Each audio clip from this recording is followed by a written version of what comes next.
Hello दोस्तों, आपका अपने YouTube चैनल एडवेब एकेडमी पर स्वागत है। तो हमारा हिंदी का पहला चैप्टर का जो पार्ट 1 है वो तो हो चुका है। अब पार्ट टू भी आपका मतलब हो चुका है। अब पार्ट 3 करते हैं। पार्ट 3 कंप्लीट होने के बाद ये चैप्टर पूरी तरह कंप्लीट हो जाएगा। अब आपको करना क्या है, जैसे जैसे चैप्टर खत्म होते जाते हैं तो आप एक फेयर नोटबुक बना लीजिए। 20 से 30 रुपए वाली आती है, और उसमें जो काम करवाया जा रहा है बोर्ड पर उसे अच्छी तरीके से नोट करते जाइए, क्योंकि एग्जाम टाइम में जो ना आपको ये चीज याद भी रखनी है। ठीक है, चलो। तो आज हम पार्ट 3 पढ़ते हैं। इसमें हमें क्या क्या पढ़ना है? इसमें हम पढ़ेंगे कुछ तो थोड़ी सी थ्योरी पढ़नी है, और उसके बाद एग्जाम में कैसे क्वेश्चन पूछे जाते हैं वो क्वेश्चन करेंगे। तो देखो, आज हम पढ़ेंगे हिंदी हिंदी पद पद और गद्य का विकास। गद्य का विकास।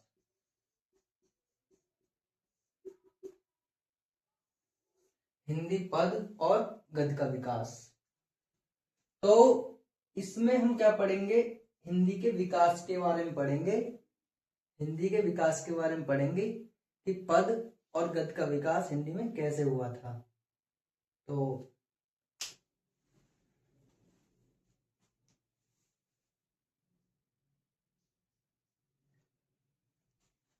तो हमें क्या करना है? हम हिंदी के विकास को युगों में बांटा गया है, जैसे कि भक्ति काल है, और वीरगाथा काल। वीरगाथा काल पहले, फिर उसके बाद भक्ति काल, रीति काल और आधुनिक काल। तो हम बारी बारी से सबको पढ़ते हुए चलेंगे। तो भक्ति काल, सॉरी, पहले आएगा रीति काल। तो आदिकाल। आदिकाल। तो आदिकाल कब से कब तक माना गया है? ये हिंदी विद्वानों के अनुसार आदिकाल माना गया है 769 से 1343 तक। 1343 ईस्वी तक ये माना गया है आदिकाल की समय सीमा। तो आदिकाल से संबंधित क्या क्या पूछा जा सकता है? पूछ लेगा कि आदिकाल को और किस नाम से जाना जाता है। आदिकाल के इनमें से कौन से लेखक हैं? जैसे आपको 4 ऑप्शन दे देगा प्रश्न में, तो पूछ लेगा आदिकाल के इनमें से कौन सा लेखक है। और आदिकाल की समय सीमा पूछ लेगा, बताइए आदिकाल की समय सीमा कब से कब तक है। तो जितने भी क्वेश्चन बनने वाले हैं इसमें से वो सब हम यहाँ पर देखेंगे। तो आदिकाल को अन्य किस नाम से जाना जाता है? अन्य नाम, इसे बोलते हैं चारण काल। चारण काल, वीर गाथा काल। वीर गाथा काल। तो ये इसे इन नामों से जाना जाता है। तो इसके जो लेखक हैं, लेखक लेखक या कवि बोल सकते हो आप। तो यहाँ पर इसके लेखक हैं, इस युग के लेखक हैं चंद्रवर दाई। चंद्रवर दाई, मधुकर, जगनीक, दलपति विजय। दलपति विजय, नलपति नाल है।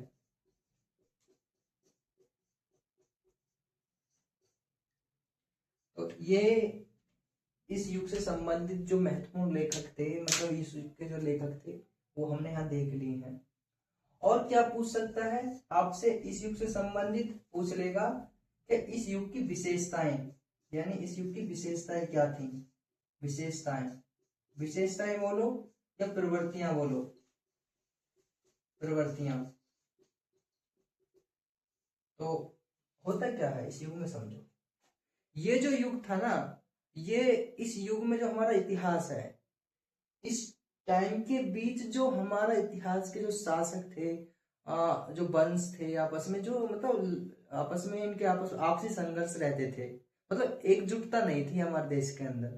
तो होता क्या था, जो यहाँ के जो इस युग के जो लेखक कवि है ना, वो क्या लिखते हैं इस युग के बीच में, वो लिखते हैं कि हमारे जो लेखक शासक हैं, वो किस मतलब उनकी वीरताओं के बारे में लिखते हैं, है ना, राष्ट्रीय भावना भावना की अभाव के बारे में लिखते हैं कि राष्ट्रीय भावना की चेतना का अभाव है। और जो जिस शासक के दरबार में जो कवि रहते थे, उनकी प्रशंसा के बारे में लिखते हैं कि उन्होंने कितनी विजय की थी, मतलब किस पे कितना विजय प्राप्त करने के बाद कितने अपने शासन का प्रसार किया था, सब कुछ इसमें लिखा है। तो इसमें क्या है, राष्ट्रीय भावना, राष्ट्रीय भावना का अभाव था। क्योंकि इस टाइम क्या था, इस टाइम हमारा जो भारत था ना, वो एकता के जुट में नहीं था, अभाव, राष्ट्रीय भावना की कमी है। और युद्धों का सजीव वर्ण, इस टाइम युद्ध जो होते थे उनका जो अपनी रचनाओं में उन्होंने सजीव वर्ण किया है, सजीव वर्ण, युद्धों का सजीव वर्ण। तो ये आप ये याद रख लेना, दो ही काफी है। उसके बाद आता है हमारा, इस युग के बाद आता है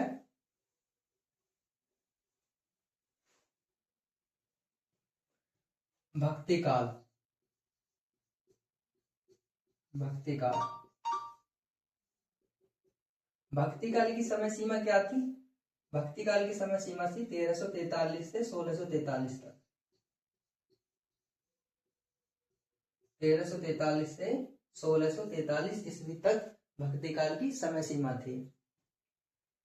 तो इस काल को जो हिंदी साहित्य का, हिंदी साहित्य का स्वर्ण युग कहा गया है, हिंदी साहित्य का स्वर्ण युग कहा गया है, हिंदी साहित्य का स्वर्ण युग।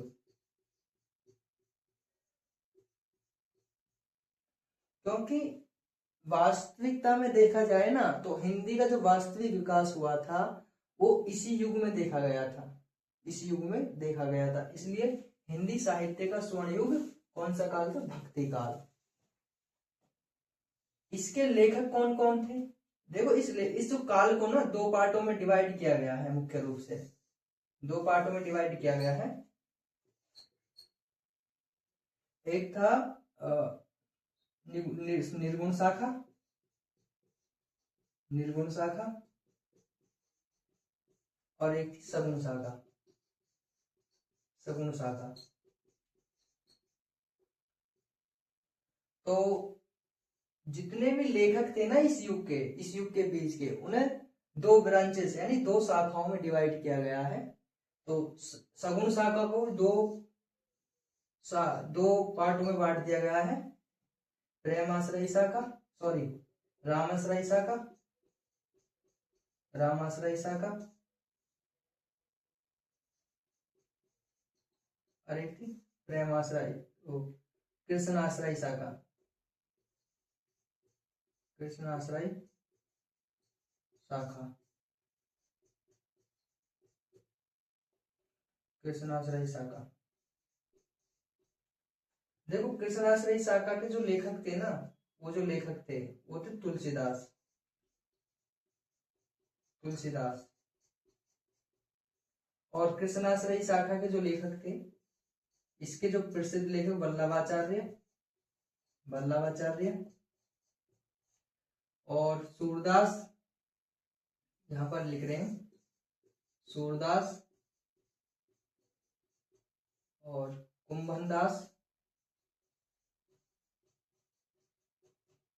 रसखान, मीराबाई,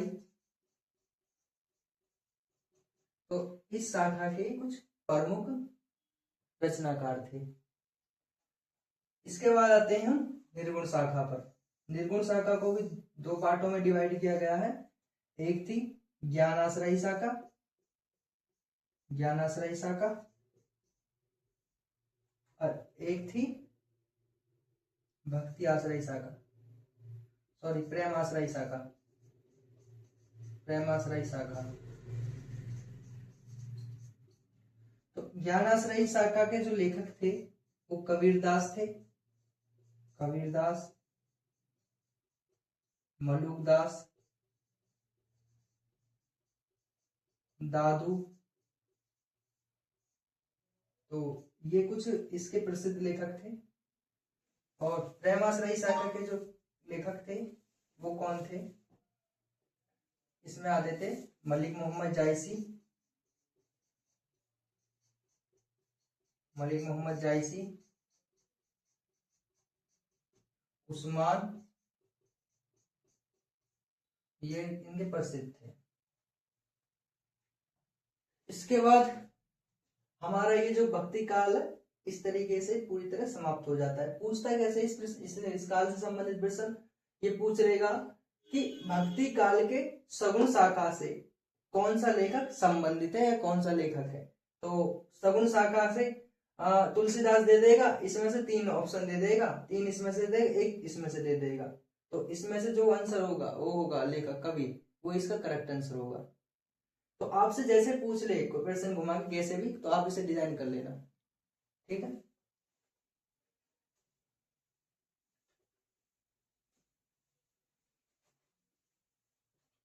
उसके बाद आता है रीतिकाल। रीतिकाल,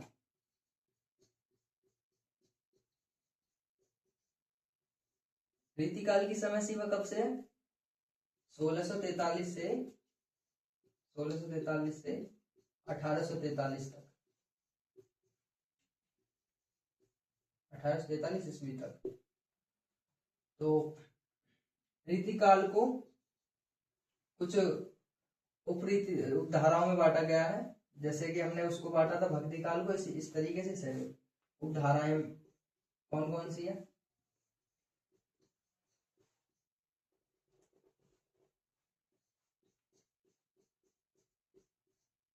रीतिबद्ध। तो रीतिबद्ध में कौन कौन आता है? इसमें आते हैं हमारे भूषण, घनानंद, तो इसके प्रसिद्ध कवि थे। और रीति मुक्त में आते हैं हमारे रीति मुक्त,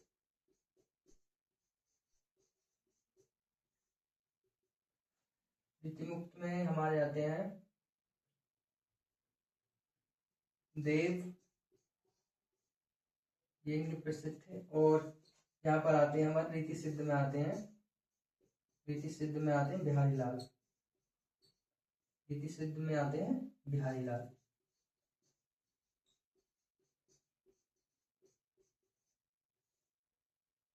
तो हमारे रीतिकाल यहाँ से यहाँ इसमें से जो कुछ इम्पोर्टेंट था, जरूरी था, वो हमने यहाँ पे आपको बता दिया है। अब आते हैं हम आधुनिक काल पर। आधुनिक काल,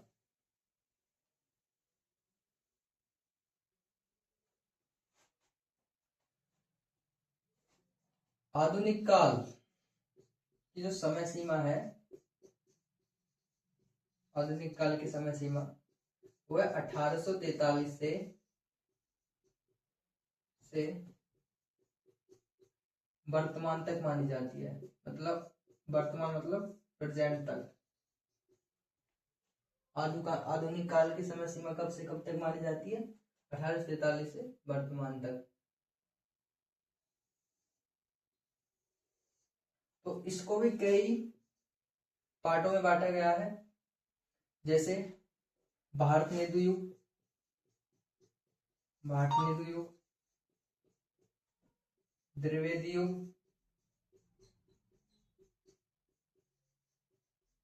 द्विवेदी युग, छायावादी युग, प्रगतिवादी युग, प्रगतिवादी युग, और प्रयोगवादी युग,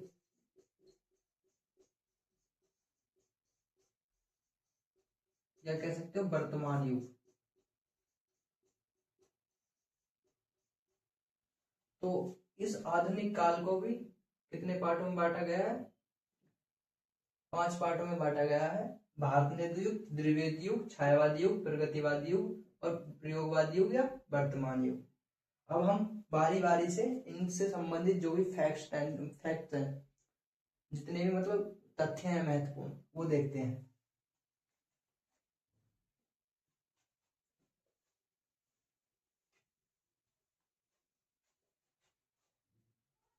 तो पहले आते हैं भारत युग पर। भारत युग, भारत युग।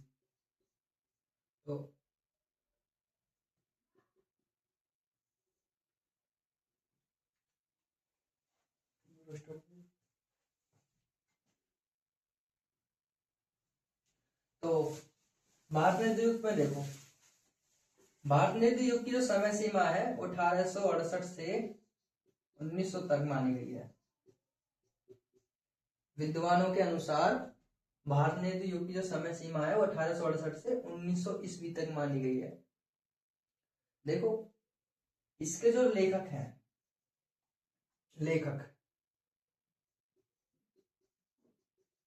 इस युग के अंदर जो आने वाले लेखक हैं वो कौन कौन है? जैसे भारत हरिश्चंद्र हो गए, भारत हरिश्चंद्र, बालकृष्ण भट्ट। इनकी रचनाएं और इनसे संबंधित जो जानकारी थी वो हम पिछली क्लासों में देख चुके हैं। बस हमें क्या देखना है, यहाँ हमें युग की समय सीमा, लेखक कौन कौन से थे इस युग के, और क्या करना है, उसकी विशेषताएं देखनी है। बाकी सब हम पीछे क्लास में देख चुके हैं। तो बालकृष्ण भट्ट,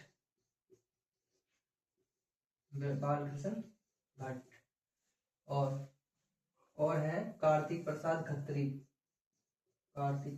खत्री,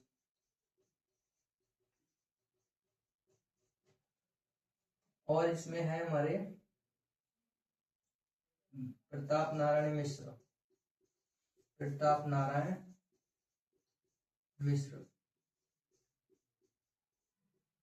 और प्रताप नारायण मिश्र हो चुके हैं। और हमारे क्या है, लाला श्रीनिवास दास। देखो यहाँ से प्रश्न कैसे बनेंगे, यहाँ से प्रश्न ऐसे बनेंगे कि निम्नलिखित में से भारत युग का इनमें से कौन सा लेखक है। तो भारत युग के इनमें से कोई एक लेखक दे देगा और 3 कोई लेखक किसी और युग से दे देगा। तो आपको इस युग का जो लेखक है उस पे क्लिक करना, वो इसका करेक्ट आंसर होगा। यह कह देगा कि भारत युग का कौन सा नाटककार है। तो नाटककार में क्या करेगा, 3 अन्य युग के नाटककार दे देगा, एक इसमें से कोई एक लेखक दे देगा जो कि इस युग का नाटककार होगा। जैसे मान के चलो भारत हरिश्चंद्र दे दिए, तो वो इनका करेक्ट आंसर होगा। यहाँ हमें इनकी विधा नहीं देखनी। विधा जानते हो, विधा क्या होती है? देखो, विधा क्या होती है, जब कोई लेखक किसी भी फील्ड में, चाहे वो कहानी में किसी भी फील्ड में कोई रचनाएं करता है, चाहे वो कहानी लिख रहा हो, जितनी उसकी रचनाएं कहानी हो, जितनी भी उसकी रचनाएं निबंध हो, जितनी भी उसकी रचनाएं उपन्यास हो, या जितनी भी उसकी रचना है संस्मरण हो, या जितनी भी उसकी रचनाएं हैं यात्रा वृत्तांत हो, तो ये सब जो है, ये सब क्या कहलाती है? कहलाती है विधा। क्या कहलाती है? विधा। तो कोई भी लेखक किसी भी फील्ड, यानी किसी भी टॉपिक समझ के चलो, किसी भी टॉपिक से संबंधित जो भी रचनाएं करता है, चाहे वो कहानी हो या निबंध हो या उपन्यास हो या संस्मरण हो, किसी भी फील्ड में, क्षेत्र में रचनाएं करता है, तो वो कहलाती विधा। क्या कहलाती है? विधा। तो किसी भी विधा से पूछ सकता है, कह देगा कि भारत युग के प्रसिद्ध कहानीकार कौन से हैं, तो इनमें से कोई एक कहानीकार दे देगा, मान के चलो इसमें दे दिया हमारा लाला श्रीनिवास दास दे दिया, और कोई अन्य 3 कहानीकार किसी युग से दे दिए, तो करेक्ट आंसर ये होगा। मतलब किसी भी तरीके से घुमा के प्रश्न पूछ ले आपसे, तो आप में इनमें से कोई एक लेखक मिल जाएगा भारत में युग का। अब इसकी विशेषताएं क्या है, मतलब ये जो इस युग के बीच जो रचनाएं लिखी गई वो किसको ध्यान में रखकर लिखी गई थी, विशेषताएं, खास बात क्या थी इनकी रचनाओं में, इस युग की में, विशेषताएं या प्रवृत्तियां।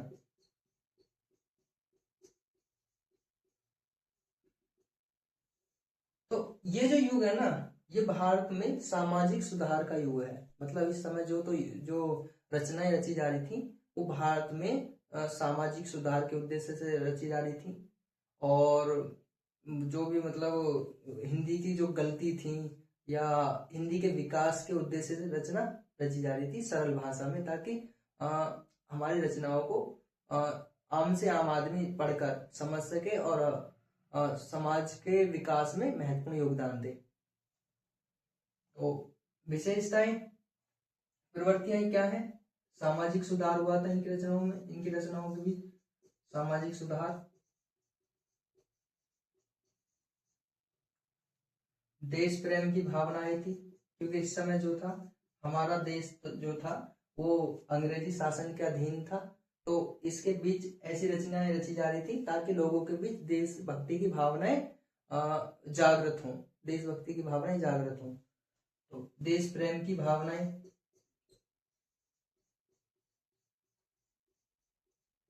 तो इन उस प्रवृत्तियां नहीं विशेषताएं थी इस युग के बीच की रचनाओं में। इसके बाद इस युग के बाद आता है हमारा द्विवेदी युग। इस युग के बाद क्या आता है, द्विवेदी युग।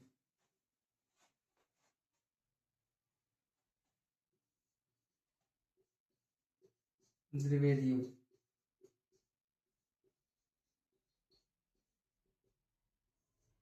देखो द्विवेदी युग किसके नाम पर पड़ा था, महावीर प्रसाद द्विवेदी। मैंने आपको पिछली क्लास में बता दिया था, हम बार बार चीजों रिपीट नहीं करेंगे, लिख कर हम आपको बता देंगे मौखिक रूप से, लेकिन लिखित रूप से नहीं। तो द्विवेदी युग किसके नाम पर, महावीर प्रसाद द्विवेदी। इसकी समय सीमा क्या है, 1900 से 1918 तक, 1918 तक, कहीं कहीं 19वीं मानी गई है, 1919 से 1900 से 1919 और 1900 से 1918। तो आपको कोई सा भी ऑप्शन हो इनमें से कोई एक सही होगा।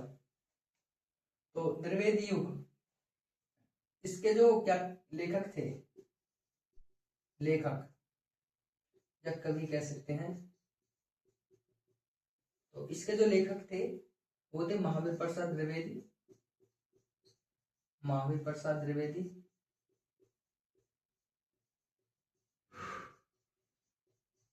महावीर प्रसाद द्विवेदी हो गए, और गोपाल राम गेहमरी, गोपाल राम गेहमरी,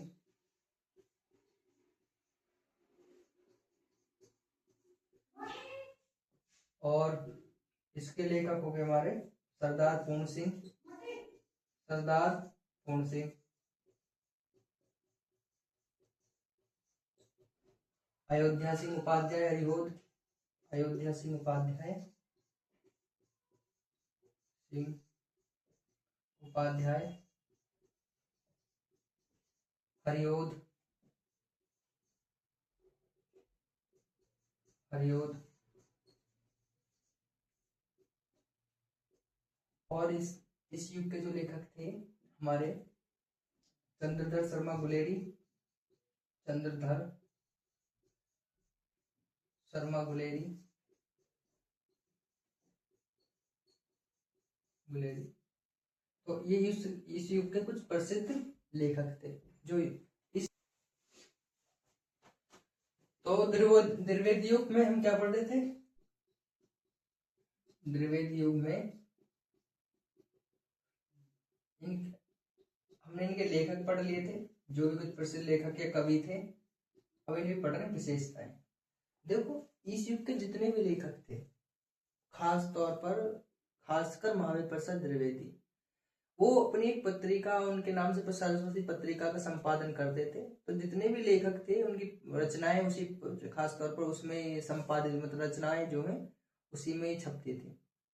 तो इन जो लेखक थे ना, इनका उद्देश्य था जो हिंदी भाषा में जितनी भी अशुद्धियां हैं उनको सही कर कर मतलब भाषा का हिंदी भाषा का शुद्ध रूप भारतीय लोगों के सामने प्रस्तुत किया जाए। ये मुख्य रूप से द्विवेदी युग यानी 1900 से लेकर 1918 तक का जो टाइम है ना, इसी का काम था हिंदी भाषा को शुद्ध करना, हिंदी भाषा को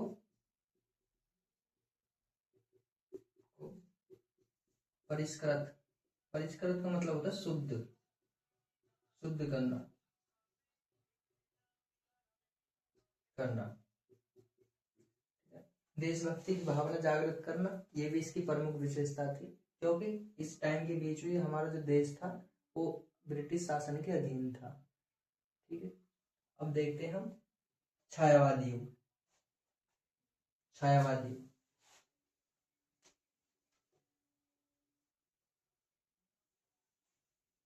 छायावादी युग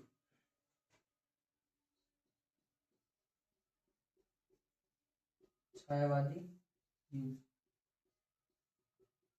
तो इसकी जो समय सीमा थी ये कब से कब तक था? ये था 1918 से 1938 तक।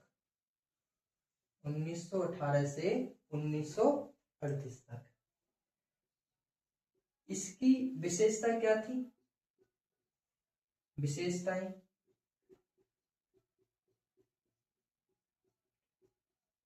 इसकी विशेषताएं जितनी प्रकृति का मानवीकरण यानी प्रकृति को मानव के रूप में यानी जो रचनाएं रची गई थी कवियों द्वारा वो प्रकृति को ध्यान में रखकर उन्हें मानवीकरण कर यानी पर्सोनिफिकेशन कर तब जाकर उनकी रचनाएं की गई थी। प्रकृति का मानवीकरण, मानवीकरण, सौंदर्य भावना यानी इस युग के जो बीच की जो रचनाएं हैं उनमें सौंदर्य की भावना व्याप्त थी। सौंदर्य भावना, देश प्रेम की भावना, देश प्रेम की भावना, ये इसकी युग की विशेषता थी।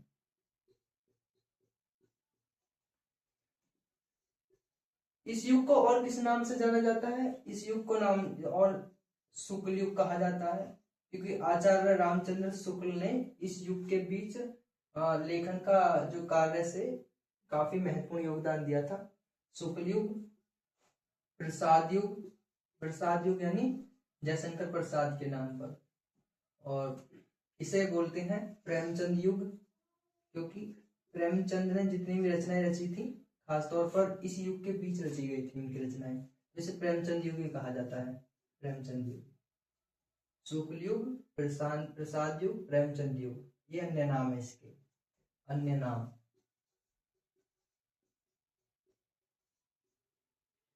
इस युग के जो प्रसिद्ध नाटककार थे, नाटककार, वो थे जयशंकर प्रसाद, जयशंकर प्रसाद, जयशंकर प्रसाद, हरिकृष्ण प्रेमी, हरिकृष्ण प्रेमी, बालकृष्ण भट्ट, सॉरी उदयशंकर भट्ट, उदयशंकर भट्ट। तो इस युग के प्रसिद्ध नाटककार थे। इस युग के प्रसिद्ध कहानीकार कौन थे? कहानीकार प्रेमचंद, जयशंकर प्रसाद, जयशंकर प्रसाद और भगवती चरण वर्मा, भगवती चरण वर्मा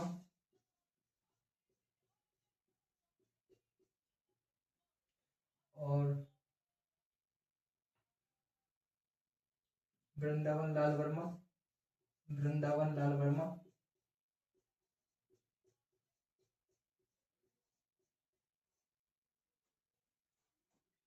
तो ये इसके कुछ।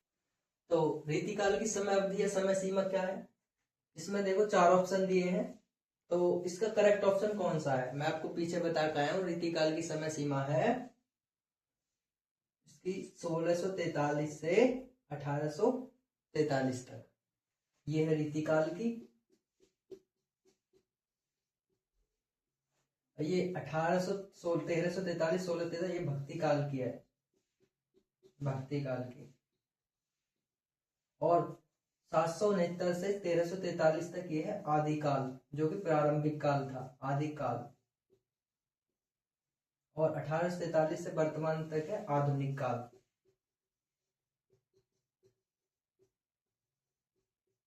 ट्रेडिशन से संबंधित जितने भी क्वेश्चन बनते थे अलग से, वो हम यहाँ सब कुछ आपको बता देते हैं। तो जैसे हम पहले प्रश्न में आपको बता गए थे कि उसको आदिकाल को कितने भागों में बांटा गया, तो पूछ लेगा आपसे अगले प्रश्न में, जैसे भक्ति काल को कितने भागों में बांटा गया, भक्ति काल को कितने भागों में बांटा, तो भक्ति काल को कितने भागों में बांटा? 2 भागों में बांटा गया था, सगुण शाखा और निर्गुण शाखा। ठीक, अगला क्वेश्चन देखो।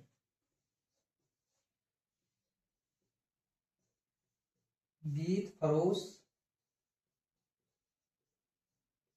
किसकी रचना है? किसकी रचना है?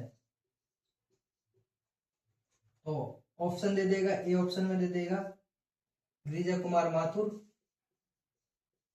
गिरिजा कुमार माथुर।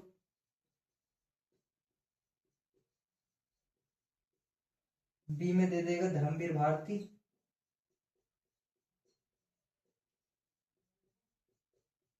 और सी में दे देगा आपको अज्ञे सच्चिदानंद हीरानंद बादशाह अज्ञे, और डी ऑप्शन में दे देगा भवानी प्रसाद मिश्र, भवानी प्रसाद मिश्र। तो इसका करेक्ट आंसर कौन सा होगा? गीत फरोश के लेखक कौन है? गिरिजा कुमार माथुर की धूप के दान थी, धर्मवीर भारती की अंधा युग, कनुप्रिया, ठेले पर हिमालय, ये सब इनकी रचना थी, पर ये नहीं थी। अज्ञे की भी ये रचना ही है, हमने अज्ञे के बारे में सब कुछ पढ़ लिया था। तो करेक्ट आंसर कौन सा होगा? भवानी प्रसाद मिश्र। आप आइडिया भी ऐसे लगा लोगे अगर आपको रचनाएं अच्छी तरह याद होगी तो भवानी प्रसाद इसका करेक्ट आंसर होगा। गीत फरोश के लेखक कौन है? भवानी प्रसाद मिश्र। आगे देखते हैं।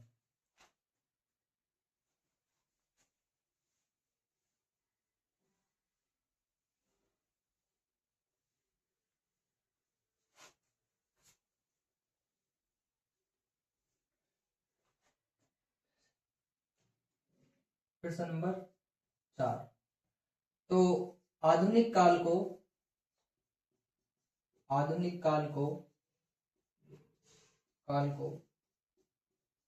कितने भागों में बांटा?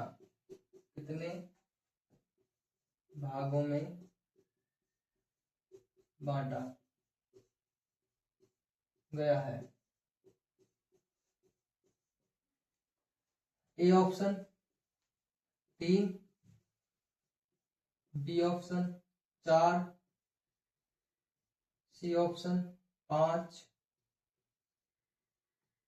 और डी ऑप्शन है 3।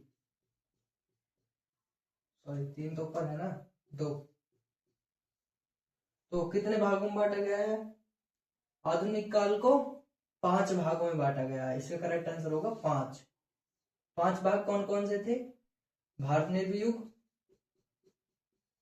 भारत निर्धि युग, देखो भारत निर्धि युग को नवजागरण काल भी कहा जाता है, इसका अन्य नाम क्या है?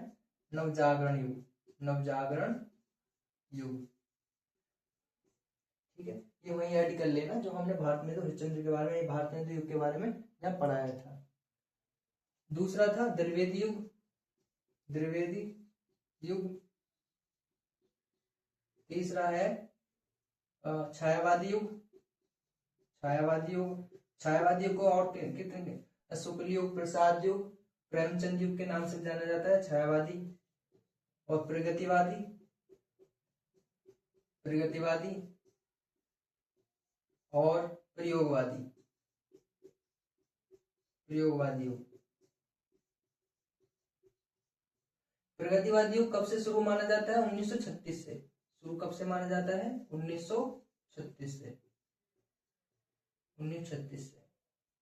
जब जहां छायावादी युग समाप्त होने के कगार पर था, तो प्रगतिवादी युग की वहीं से शुरुआत हो गई थी 1936 से। नेक्स्ट अगला देखते हैं।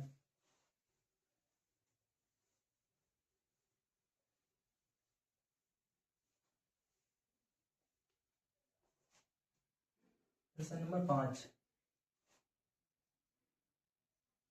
प्रश्न नंबर 5 जैसे पृथ्वीराज रासो, पृथ्वीराज रासो रासो के लेखक लेखक कौन है?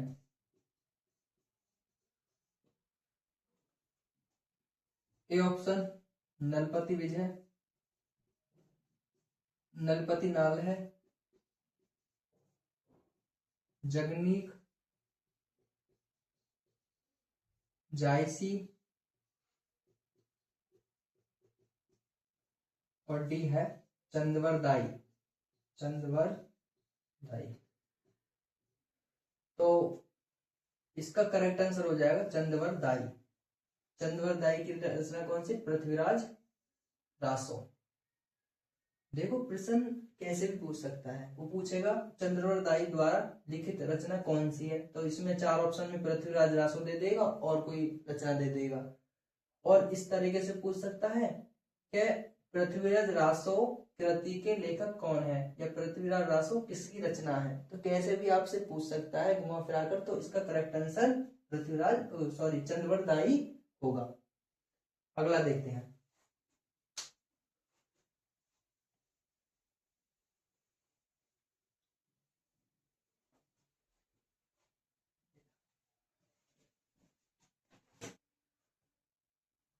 तो 6 प्रश्न पर आते हैं। तो इसमें है भूषण ने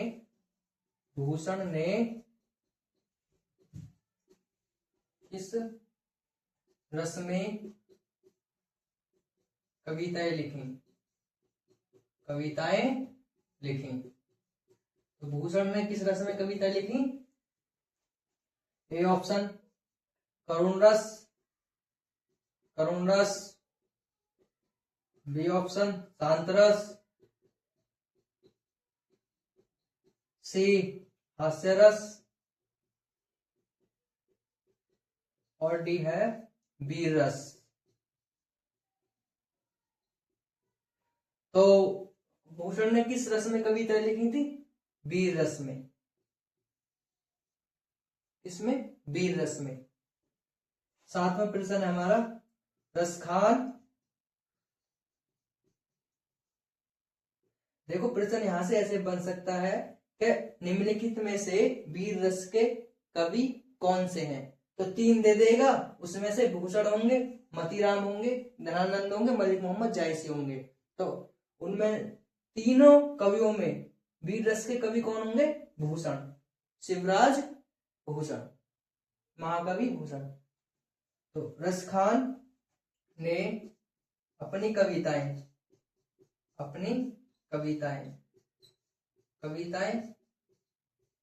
या काव्य किस भाषा में लिखे?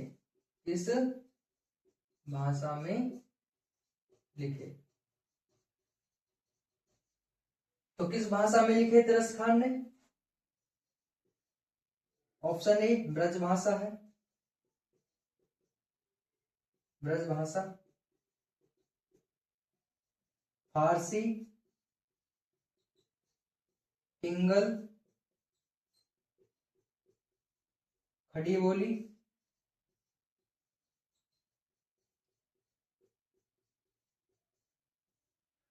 तो ब्रज भाषा में इन्होंने अपनी रचना लिखी थी, ब्रज भाषा में। देखते हैं अगला।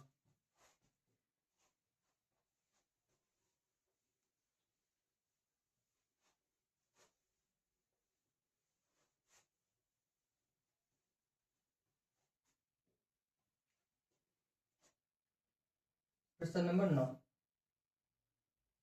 गंगा लहरी किसकी रचना है? किसकी रचना है? रचना या कृति है। तो गंगा लहरी किसकी कृति है?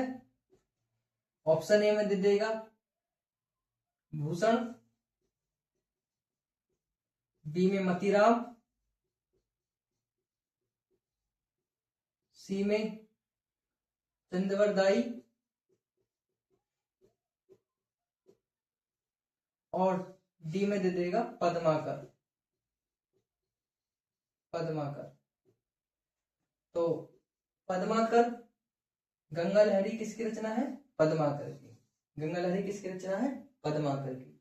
वो ऐसे भी पूछ सकता है कि निम्नलिखित में से पद्माकर की रचना कौन सी है, तो इनमें से ये गंगा लहरी दे देगा और 3 रचनाएं किसी और लेखक की दे देगा या कवि की दे देगा। तो इसका करेक्ट आंसर हो जाएगा फिर गंगा लहरी। ठीक, चलो आगे चलते हैं।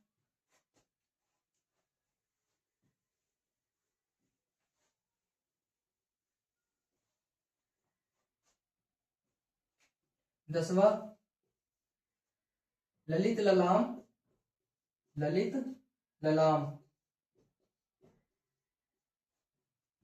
के रचनाकार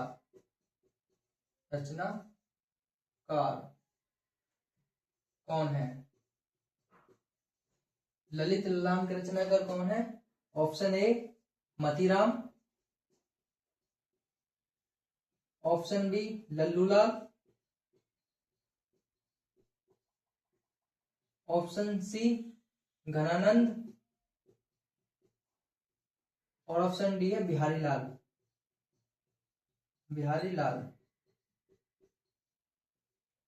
तो ललित ललाम किसकी रचना है? ये है मतीराम की। इसकी मतीराम की। लल्लूलाल और बिहारी लाल, लल्लूलाल और घनानंद की मैंने आपको रचनाएं पीछे पिछली क्लासों में लिखवा दी थी। बिहारी लाल की एकमात्र रचना है बिहारी सतसई में ही इनके सभी दोहे संकलित हैं। जितने भी इन्होंने काव्य कविताएं लिखी हैं बिहारी सतसई में ही है। तो बिहारी सतसई। ठीक, चलो आगे चलते हैं।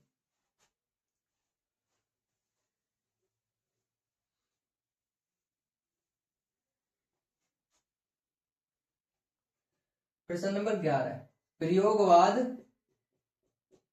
प्रयोगवाद के प्रवर्तक का मतलब होता है जनक यानी फादर।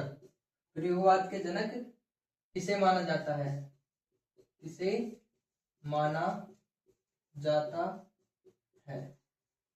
तो प्रयोगवाद का जनक किसे माना जाता है? ऑप्शन ए देते हैं हम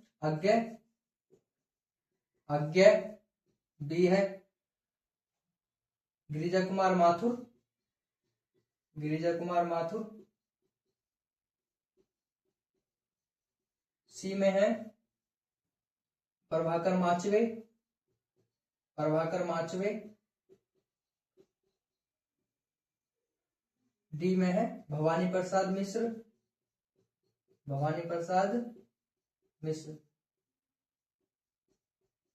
तो इसका करेक्ट आंसर हो जाएगा अज्ञे, सच्चिदानंद हीरानंद बादशाह अज्ञे। तो प्रयोगवाद के प्रवर्तक कौन है? सच्चिदानंद हीरानंद बादशाह अज्ञे। देखो इन्होंने काव्य संग्रह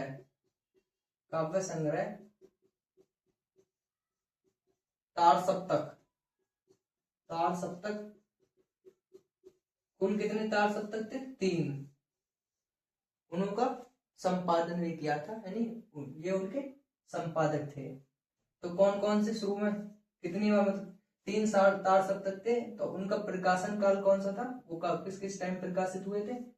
तो पहला तार सप्तक काव्य संग्रह प्रकाशित हुआ था वो 1943 में, 1943 ईस्वी में। दूसरा 1951 में और तीसरा है 1959 में। तो यहां से भी प्रश्न पूछा जा सकता है कि पहले तार सप्तक कब प्रकाशित हुआ था? तो 1943 में। उसके संपादित कौन थे? सच्चिदानंद हीरानंद वात्स्यन अज्ञ। तो यहाँ से किसी भी प्रकार प्रश्न पूछा जा सकता है, वो हमने यहाँ आपको सब तरीके से बता दिया है। तो तीसरा पूछ लेगा 1900 निम्नलिखित में से 1959 में किस तार सप्तक का प्रकाशन हुआ था? पहला, दूसरा, तीसरा या इनमें से कोई नहीं। तो कौन से तार सप्तक का प्रकाशन हुआ था? तीसरे का। कौन से का? तीसरे का।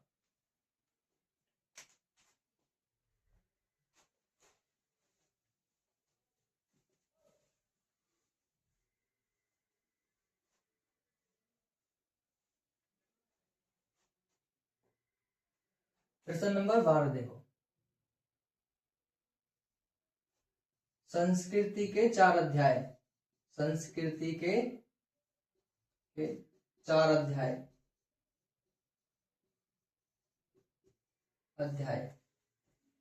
के लेखक कौन है? के लेखक कौन है? संस्कृति के 4 अध्याय के लेखक कौन है? Option A Ramdhari Singh Dinkar. रामधारी सिंह दिनकर।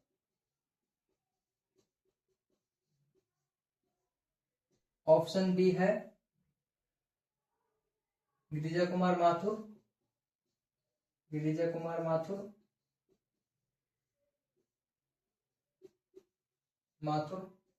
धर्मवीर भारती।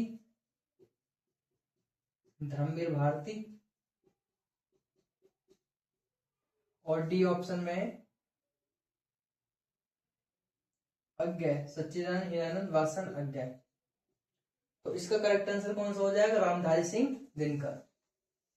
तो संस्कृति के 4 अध्याय के लेखक कौन है? रामधारी सिंह दिनकर। वहां जो मैंने रामधारी सिंह दिनकर के बारे में आपको बताया था, वहां ये रचना छूट गई थी, वहीं से ऐड कर देना।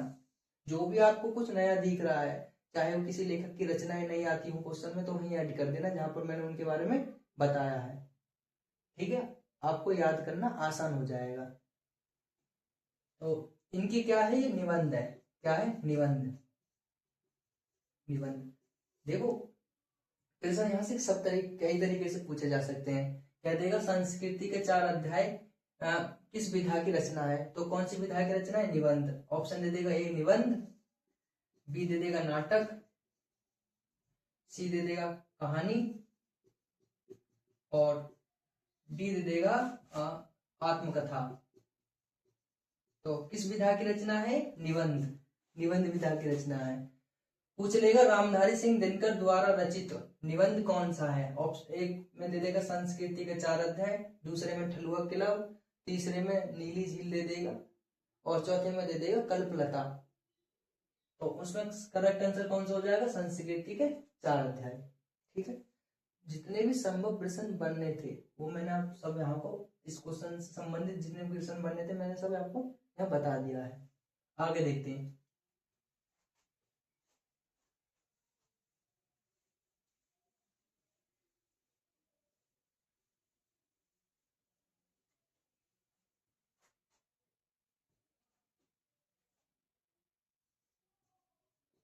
ठेले पर हिमालय।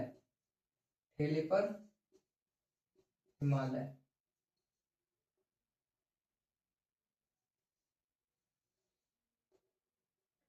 ठेले पर हिमालय किस विधा की रचना है? किस विधा की रचना है? रचना है। तो ठेले पर हिमालय किस विधा की रचना है? तो ये है हमारा ऑप्शन ए कहानी, ऑप्शन बी नाटक, ऑप्शन सी है हमारा संस्मरण और डी है निबंध। तो ठेले पर हिमालय किस विधा की रचना है? विधा मैंने आपको पहले ही समझा चुका हूं, विधा क्या होता है। मैं दोबारा बता देता हूं कि जब कोई लेखक किसी भी क्षेत्र में फील्ड में रचनाएं करता है, चाहे वो नाटक करता हो, नाटक लिखता हो, चाहे वो कहानी लिखता हो, चाहे वो निबंध लिखता हो, तो ये सब क्या कलेक्शन क्या कहलाता है? विधा कहलाता है। इनको क्या बोलते हैं? विधा। तो ठेले पर हिमालय जो रचना है वो किस विधा की रचना है? वो है निबंध। इसके लेखक कौन है? इसके लेखक है डॉक्टर धर्मवीर भारती। डॉक्टर धर्मवीर भारती।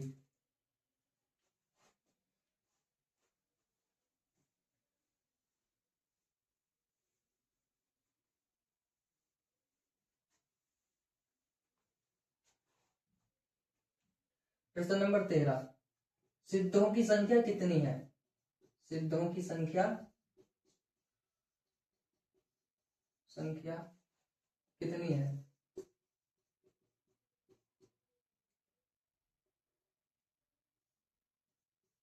सिद्धों की संख्या कितनी है? ऑप्शन ए 12, 12, बी 25, सी 84 और डी 40। सिद्धों की संख्या कितनी है? 84 है। कितनी है? 84। अगला देखते हैं।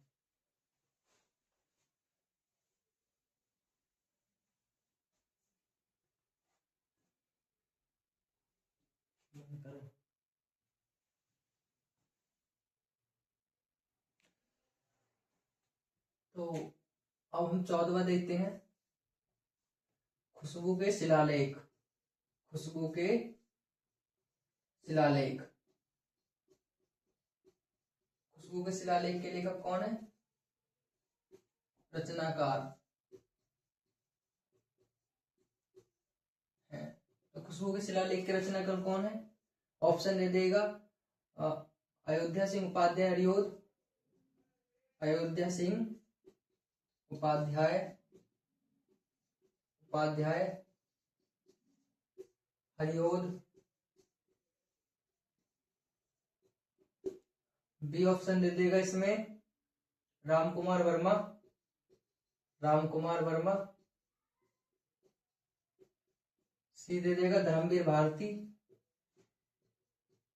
धर्मवीर भारती, डी दे देगा भवानी प्रसाद मिश्र, भवानी प्रसाद मिश्र।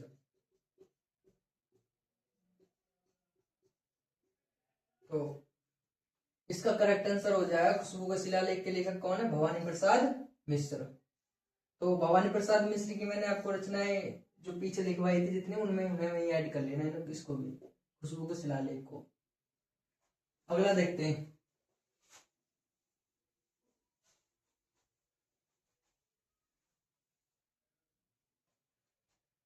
मधुआ, मधुआ किस विधा की रचना है? किस विधा की रचना है? विधा की रचना है। तो मधुआ किस विधा की रचना है? ऑप्शन ए नाटक, बी निबंध, सी जीवनी और डी कहानी। तो मधुआ किस विधा की रचना है? मधुआ है कहानी। इसके लेखक कौन है? जयशंकर प्रसाद। कौन है? जयशंकर प्रसाद। ठीक है,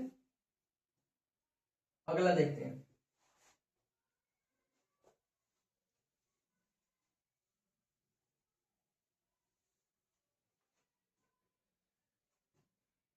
बाल बोधिनी, बाल बोधिनी, बाल बोधिनी किस विधा की रचना है? किस विधा की रचना है?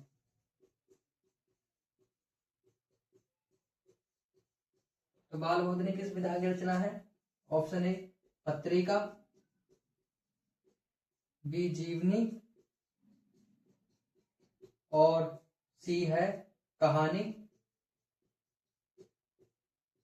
और डी है उपन्यास। तो बाल बोधिनी क्या है? एक पत्रिका है।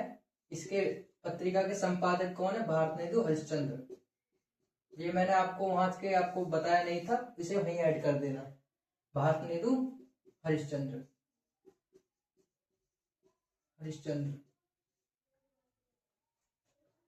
15वां, प्रेम फुलवारी, प्रेम फुलवारी के लेखक कौन है? के लेखक कौन है? प्रेम फुलवारी के लेखक जैसे यहाँ लिखते भारतनेदु हरिश्चंद्र, हरिश्चंद्र।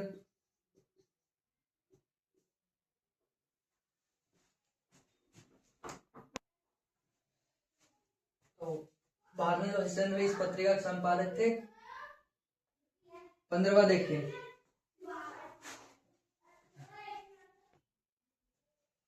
तो यहां देखते हैं हम अगला। तो प्रेम फुलवारी के लेखक कौन है? प्रेम फुलवारी के भारतनेदु हरिश्चंद्र बी, लाला श्री निवास दास, लाला श्री निवास दास, लाला श्री निवास दास। सी, हरिशंकर परसाई, हरिशंकर परसाई। डी है यशपाल। तो प्रेम फुलवारी के लेखक कौन है? भारतनेदु हरिश्चंद्र, भारतनेदु हरिश्चंद्र इस रचना के लेखक हैं। तो ये क्या है? ये नाटक है। किस विधा से संबंधित है? नाटक विधा से। तो प्रेम फुलवारी, प्रेम प्रताप, प्रेम प्रताप, प्रेम संजोग, ये सब हमारे किसके लेखक, इसके रचनाकार कौन है नाटकों के? भारतनेदु हरिश्चंद्र। अगला देखते हैं।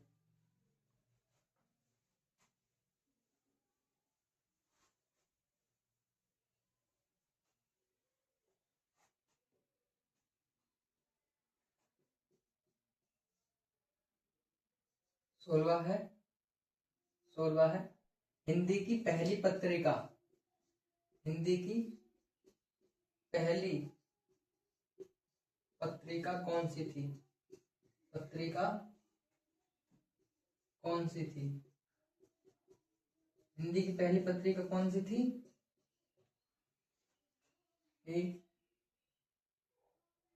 उदंत, उदंत मार्तंड। डी हंस, इंदु सरस्वती। तो इंदु के कौन थे संपादक? जयशंकर प्रसाद थे, जयशंकर प्रसाद। हंस के प्रेमचंद,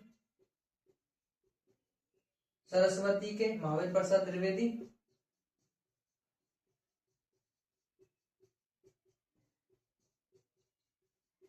और उदंत मार्तंड के जुगल किशोर शुक्ल, जुगल किशोर शुक्ल। तो हिंदी की पहली पत्रिका कौन सी थी? उदंत मार्तंड, उदंत मार्तंड। तो जुगल किशोर इसके संपादक थे।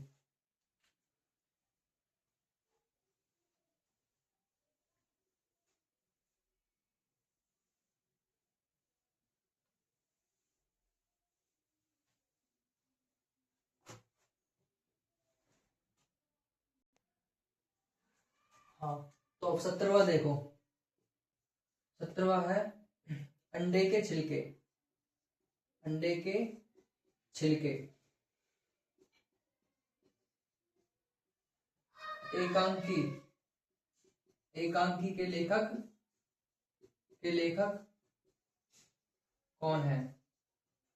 अंडे के छिलके एकांकी के लेखक कौन है? ऑप्शन ए है मोहन राकेश, मोहन राकेश। बी ऑप्शन है धर्मवीर भारती, धर्मवीर भारती। सी ऑप्शन है उदय शंकर भट्ट, उदय शंकर भट्ट।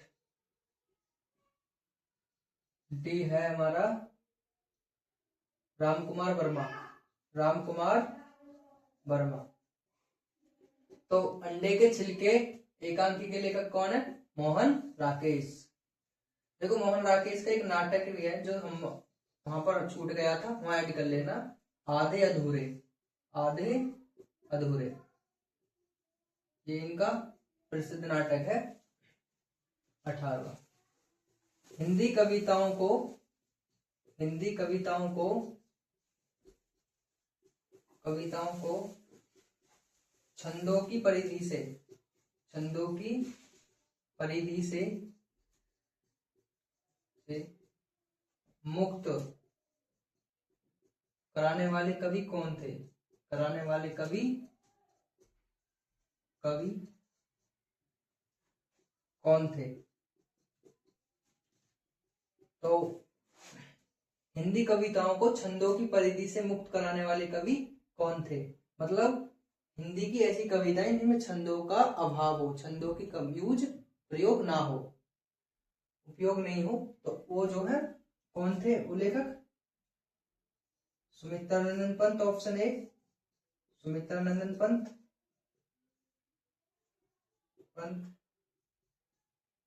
सूर्यकांत त्रिपाठी निराला, सूर्यकांत त्रिपाठी निराला, त्रिपाठी निराला,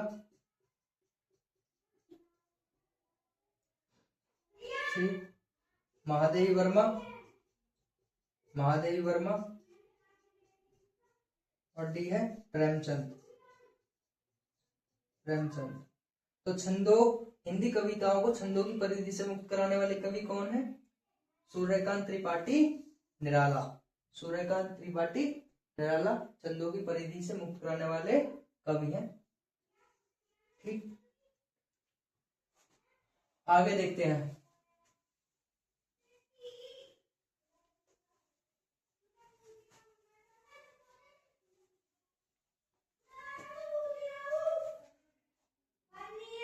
उन्नीसवां है उपन्यास, उपन्यास के कितने तत्व हैं? उपन्यास के कितने तत्व हैं?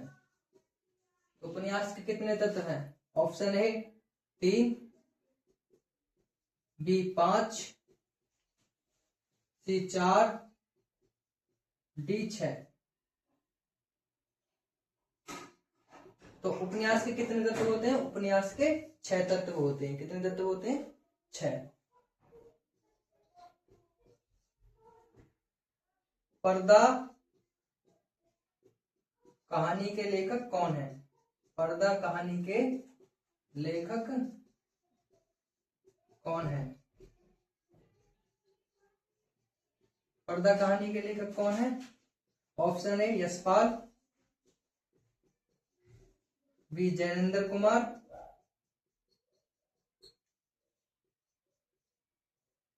सी प्रेमचंद, डी है भगवती चरण वर्मा, भगवती चरण, भगवती चरण वर्मा। तो कौन है पर्दा कहानी के लेखक? यशपाल।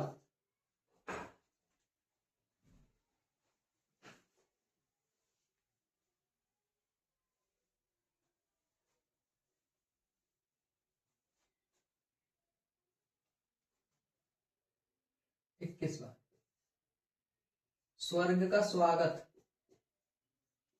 स्वर्ग का स्वागत, का स्वागत, ये लेखक कौन है? लेखक कौन है? स्वर्ग का स्वागत के लेखक कौन है? दुष्यंत कुमार,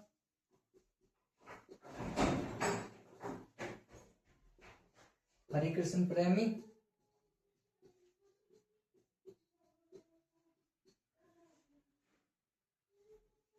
बालकृष्ण भट्ट, बालकृष्ण भट्ट, सी उदयशंकर भट्ट, उदयशंकर भट्ट। तो स्वर्ग का स्वागत के लेखक कौन है? दुष्यंत कुमार। 22वां, प्रकाश और अंधकार, प्रकाश और अंधकार एकांकी के लेखक कौन है?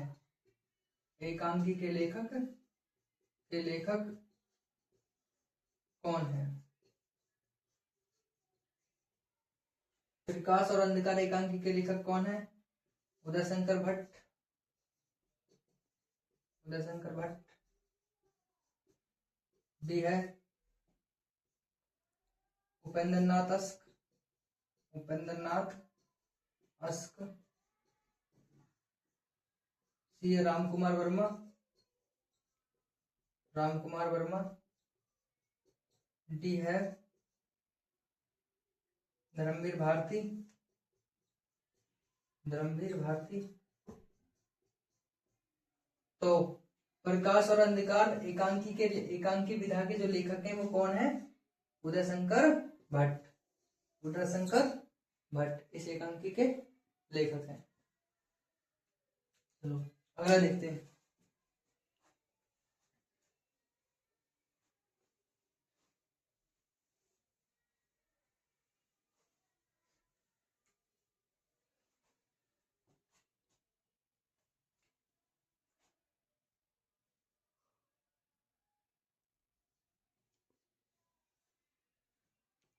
आनंद कादिंबिनी, आनंद कादिंबिनी पत्रिका का संपादन, पत्रिका का संपादन कहां से होता था? कहां से होता था? तो आनंद कादिंबिनी पत्रिका का संपादन कहां से होता था? ऑप्शन है इलाहाबाद, इलाहाबाद। बी भोपाल, सी मिर्जापुर, मिर्जापुर। और डी है काशी। तो आनंद कादिंबिनी पत्रिका का जो संपादन होता था वो कहां से होता था? काशी से। कहां से? सॉरी मिर्जापुर से। तो अक्षरा, अक्षरा पत्रिका का संपादन कहां से होता था? तो अक्षरा पत्रिका का संपादन कहां से होता था? Option A Mirzapur, B Bhopal, C है हमारे पास इलाहाबाद,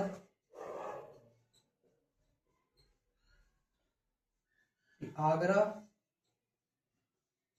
तो अक्षर पत्रिका का जो संपादन होता था वो होता था भोपाल से।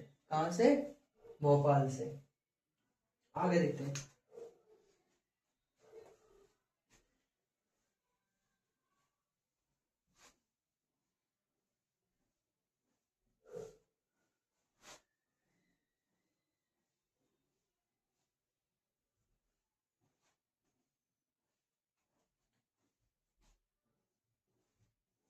इंडिया टुडे,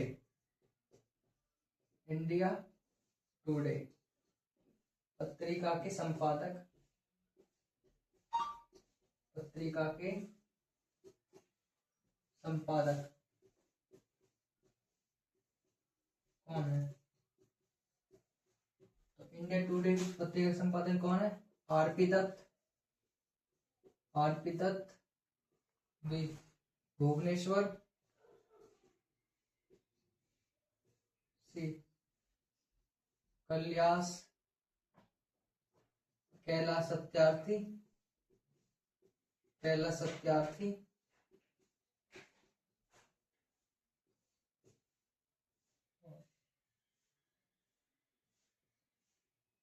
वर्मन, तो आरपी दत्त इंडिया टुडे पत्रिका के कौन है? संपादक है।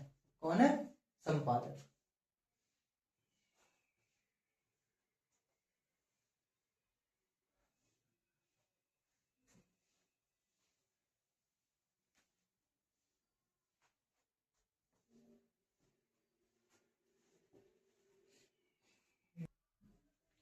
तो 26वां देखो, तांबे के कीड़े। तांबे के कीड़े। कीड़े एकांकी के लेखक। एकांकी के लेखक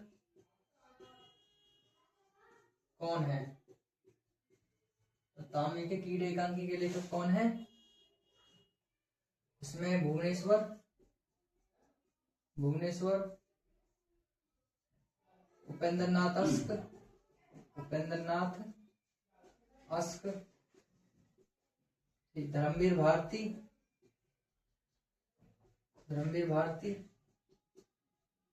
सी माथुर। तो कौन है तांबे के कीड़े के? भुवनेश्वर। एकांकी के लेखक कौन है? भुवनेश्वर। 27वां है स्त्री हृदय। स्त्री हृदय एकांकी के लेखक कौन है? एकांकी या नाटक? देखो नाटक का ही जो नाटक में ही निहित होती है एकांकी, यानी यह कह सकते हो नाटक का एक पार्ट एकांकी होता है। नाटक पूरी घटना का वर्णन करती है, जबकि एकांकी क्या करती है? किसी घटना का एक छोटा सा पार्ट होती है एकांकी। तो स्त्री हृदय एकांकी के लेखक कौन है?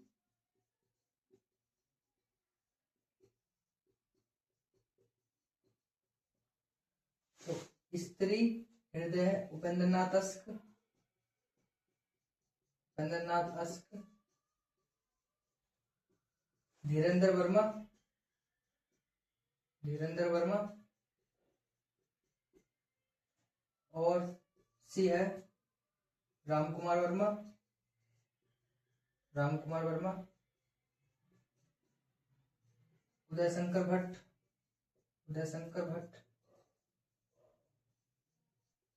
तो स्त्री हृदय एकांकी के नाटक के लेखक कौन है? उदय शंकर भट्ट। रामकुमार वर्मा के बारे में, इनकी रचनाओं के बारे में पहले जान लिया है। उपेंद्र नाथ अस्क की रचनाओं के बारे में जान लिया है। धीरेन्द्र वर्मा की एक प्रसिद्ध डायरी है, उसका नाम है मेरी अपनी डायरी। मेरी अपनी डायरी। तो ऐसे आ सकता है प्रश्न, मेरी अपनी डायरी के लेखक कौन है? धीरेन्द्र वर्मा। चलो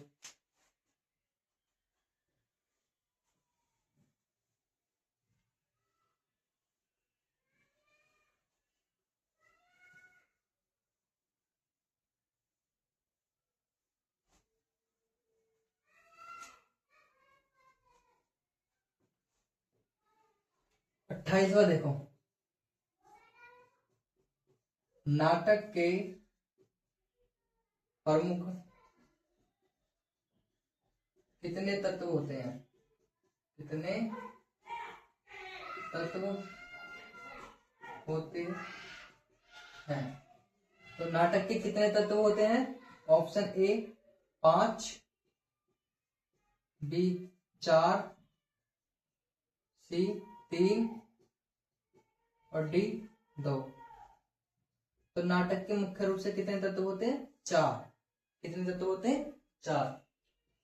19वां है युगे युगे क्रांति। युगे युगे क्रांति के लेखक कौन है? युगे युगे क्रांति के लेखक कौन है? युगे युगे क्रांति के लेखक option A Bhuvneshwar, Bhuvneshwar, D Amrit Rai, Amrit Rai, C Vishnu Prabhakar, Vishnu Prabhakar, D Premchand. तो युग क्रांति के लेखक कौन है? विष्णु प्रभाकर। कौन है? विष्णु प्रभाकर। तो अमृत राय की एक जीवनी ने एक अपने पिता के नाम पर एक जीवनी लगी है। ये मुंशी प्रेमचंद के पुत्र थे। उस जीवनी का नाम था प्रेमचंद अपने घर में। प्रेमचंद अपने घर में, अपने घर में। प्रेमचंद अपने घर में भी इनकी जीवनी है और कलम का सिपाही भी इनकी ही जीवनी है। इन्होंने ही जीवनी लिखी है। तो युग क्रांति के लेखक कौन है? विष्णु प्रभाकर। कौन है? विष्णु प्रभाकर।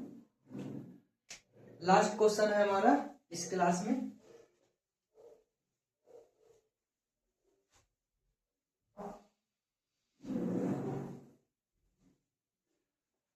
लास्ट क्वेश्चन है 30।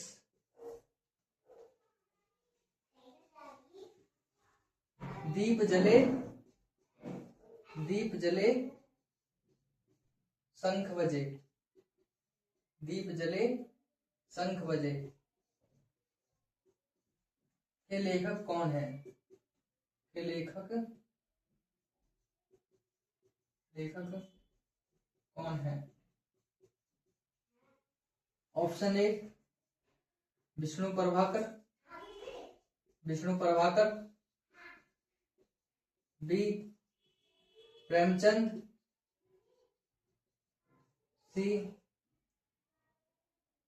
जयशंकर प्रसाद, जयशंकर प्रसाद, डी लक्ष्मी नारायण मिश्र, लक्ष्मी नारायण मिश्र। तो दीप जले शंख बजे किसका संस्मरण है, किसकी रचना है? ये लक्ष्मी नारायण मिश्र की। आई होप आपको ये क्लास पूरी तरह समझ में आई होगी।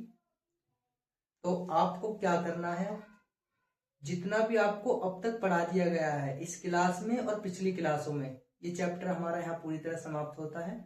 आप एक नोटबुक बना लीजिए, उसमें ये वर्क पूरी तरह कंप्लीट करके और बार बार रिवाइज करिए। यकीनन एग्जाम तक आपको पूरी तरह कंप्लीट याद हो जाएगा। ठीक है, तो आपको क्लास कैसी लगी कमेंट करके बताना। लाइक करो, इस क्लास को लाइक करो, शेयर करो और सब्सक्राइब करो। धन्यवाद।